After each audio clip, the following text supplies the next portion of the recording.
नमस्कार मैत्रिणींनो, मी सोनाली स्वागत करते तुमचं आजच्या एका नवीन व्हिडिओमध्ये। तर आजच्या व्हिडिओमध्ये आज आपण बघणार आहोत 10 इंचाची बाही परफेक्ट अशी कटिंग कशी करायची ती खूप सोप्या पद्धतीने सांगणार आहे। आणि हा व्हिडिओ बघितल्याच्या नंतर तुम्हाला बाही कटिंग मध्ये कुठलाच प्रॉब्लेम येणार नाही।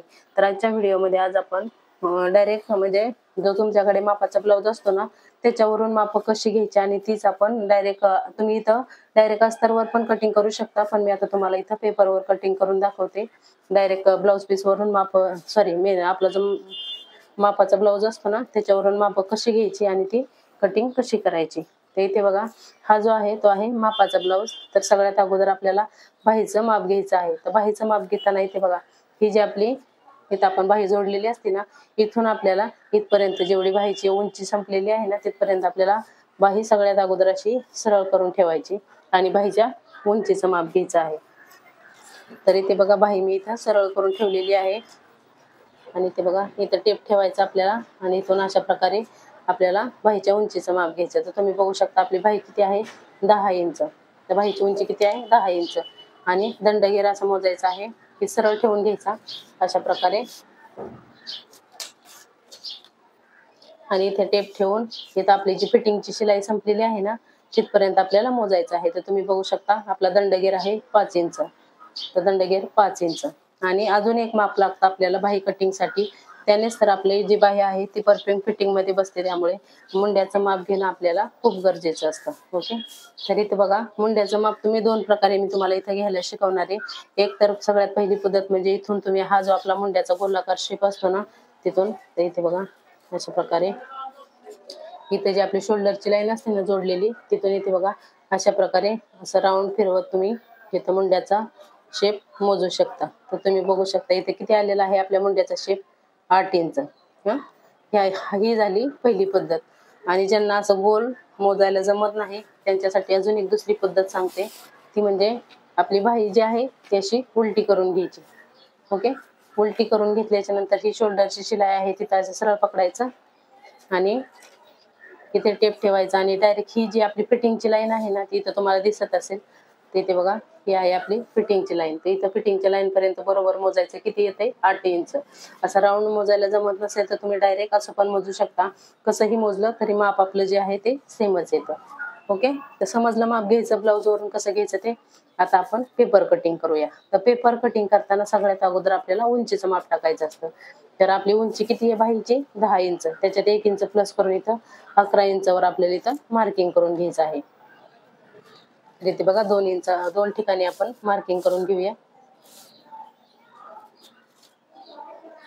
ओके, आणि एक सरळ लाईन आखून घेऊया अगोदर।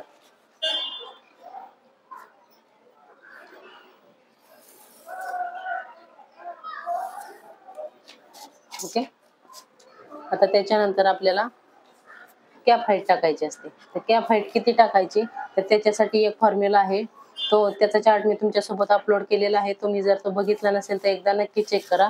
तर आपल्याला इथं कॅप हाईट घ्यायची आहे 3.5 इंच। तर इथे बघा 3.5 इंचावर इथं मी कॅप हाईटचं मार्किंग केलं आणि इथे एक आपल्याला सरळ लाईन आखून घ्यायची आहे।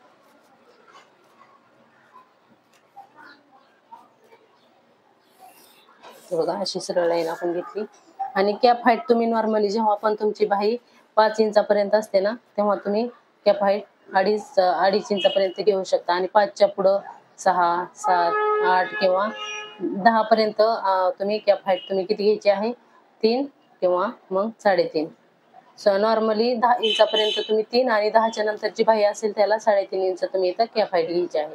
ओके, तर हा फॉर्म्युला वापरला तरी ते बघा 3.5 इंच इथं कॅप हाईटचं मार्किंग केलं। आता ही जी आपण लाईन आखलेली आहे ना ह्याच लाईनवर आपल्याला मुंड्याचं माप टाकायचं आहे। तर आपला मुंडा किती आला होता, मुंडा आलता 8 इंच, बरोबर। तर आता हिथं जी आपली उंचीची लाईन आहे तिथं असं 8 इंच ठेवायचं बरोबर। ओके, ते इथं बघू शकता तुम्ही बरोबर 8 इंचावर इथे मी टेप ठेवला आणि ही जी आपलं टेपचं टोक आहे ना ते बरोबर आता ह्या लाईनला कुठवर येते, इथं टच होते, बरोबर। मग इथं मार्किंग करायचं आणि इथून पुढं तुम्हाला जेवढं शिलाई मार्जिन ठेवायचं असेल तेवढं 1.5 इंच ठेवा, 2 इंच ठेवा।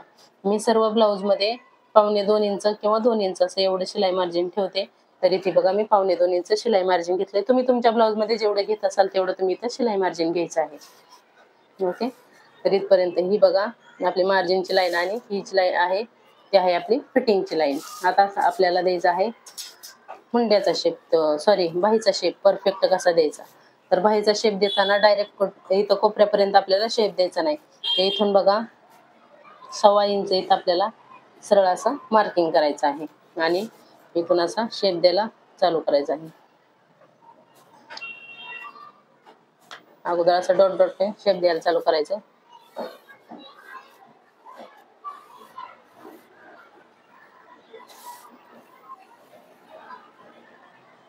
ओके, तर हा झाला पाठीमागच्या मुंड्याचा शेप.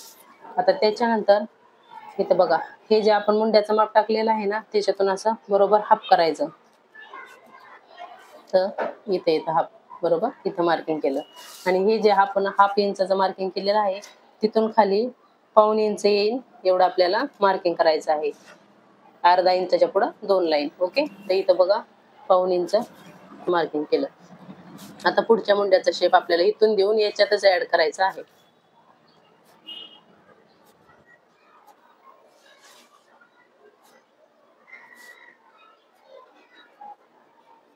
अशा प्रकारे तर एकदम परफेक्ट असा आपला बाहीचा शेप इथं बनवून तयार होतो. आणि बाहीत मग पुढच्या साईडला घोळ चुन्या वगैरे तसं अजिबात काही येत नाही. तर इथे बघा आता बाहीचा परफेक्ट असा आपला शेप इथं देऊन झालेला आहे आणि दोन्ही शेप मधलं अंतर इथे किती आहे 1.25 इंच. 1.25 इंच म्हणजे किती 0.75 म्हणजे 1 इंचाला 2 लाईन एवढं कमी. ओके, आणि इथं आपण घेतलेला आहे 1.25 इंच शिलाई मार्जिन घेतलेला आहे 1.25-2 इंच. तुम्हाला जेवढं घ्यायचं असेल तुम्ही 1.5 इंच 2 इंच कितीही घेऊ शकता असं काही नाही. आणि पूर्ण मुंड्याचा माप आहे आपलं 8 इंच. ओके, आता आपल्याला दंडघेराचं माप टाकायचं आहे. तर दंडघेर किती होता आपला 5 इंच. तर इथं बरोबर 5 इंचावरच माप टाकायचं. 5 इंच म्हणजे 5च्या डबल 10 इंच. टोटल आपला दंडघेर आहे 10 इंच, त्याचा अर्धा आलं 5 इंच आणि साईडला 1.25-2 इंच शिलाई मार्जिन. आणि अजून एक सगळ्यात महत्वाची म्हणजे इथून तुम्ही सरळ लाईन आखली तरीही चालते, पण सगळ्यांनाच हा म्हणजे सरळ लाईन आखल्याच्या नंतर काही काहींचा काय इथला स्पेस जो आहे तो कमी असतो. मग इथं बऱ्याच जणांना इथं लूज होते बाही. त्याच्यासाठी बायसेप राऊंडचं माप घेणं पण गरजेचं असतं. तर ती कसं घ्यायचं ते इथे बघा.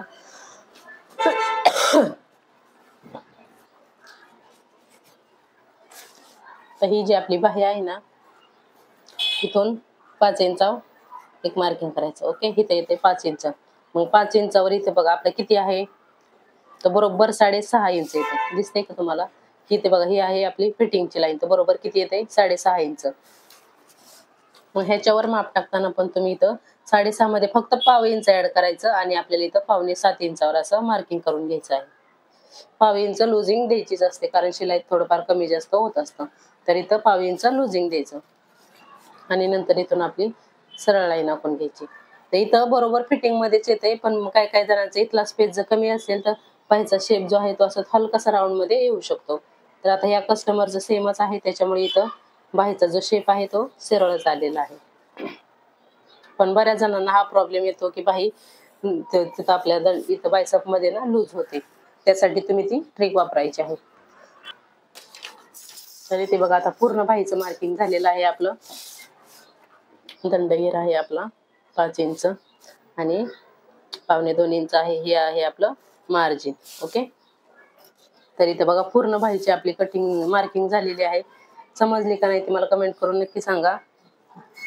चला आता आपण याची कटिंग. तर इथे बघा जसं आपण मार्किंग केलेलं आहे त्याच्यानुसारच इथं आपल्याला आता बाही कटिंग करून घ्यायची आहे. आणि बाही कटिंग करताना सगळ्यात अगोदर आपण जो वरचा आकार दिलेला आहे तो इथे आपल्याला कट करून घ्यायचा आहे आणि त्याच्यानंतर ही साईडला जी आपली मार्जिनची लाईन आहे ती कट करायची आणि इथं जो मधोमध आहे तिथं आपल्याला एक छोटासा कट मारून घ्यायचा म्हणजे आपल्याला बाही जोडताना याचा खूप उपयोग पडतो.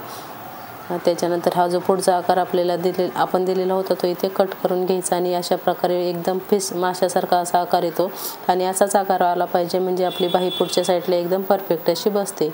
तर इथे बघा पुढच्या साईडला हा आहे पुढचा साईड आणि ही आहे पाठीमागची साईड. ही आहे आपली 10 इंचाची पूर्ण बाहीची पेपर कटिंग इथं तयार झालेली आहे. ओके, तर इथे बघा पूर्ण आपली बाही कटिंग तयार झालेली आहे. कसा वाटला आजचा व्हिडिओ मला कमेंट करून नक्की सांगा. आवडला असेल तर लाईक करा आणि दुसरा कुठला व्हिडिओ असेल तरीही कमेंट करून नक्की सांगा.